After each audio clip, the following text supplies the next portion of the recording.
So here's the Naturehike Pro, or Naturehike Cloud Up Pro, the tent I bought a couple of weeks ago, and I camped in it once before. It worked out pretty great. It's a really nice one-person tent. So now we had rain for 2 nights, so I just left it outside in my garden to check how rainproof it is. So we got a sea trout tournament next weekend, and I was curious if it would stand up to it.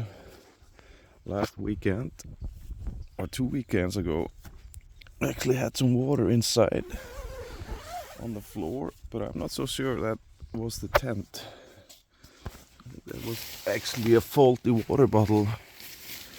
So, see if we can find a spot of water anywhere. No, actually not.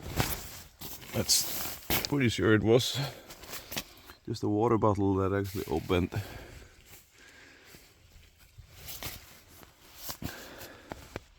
Ugh, snails. Nope. Well, yeah, that seems to be working. I was pretty happy about this tent. Just wanted something affordable that I could sit in and cook without laying down. And it's yeah, decently light.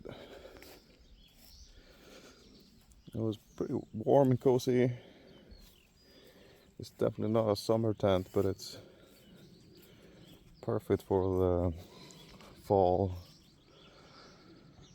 and spring, and probably a fair bit of winter camping. But in the middle of the summer, I think it's not enough air vents. But yeah, it's Naturehike Cloud Up Pro. It's a pretty decent tent. Yeah.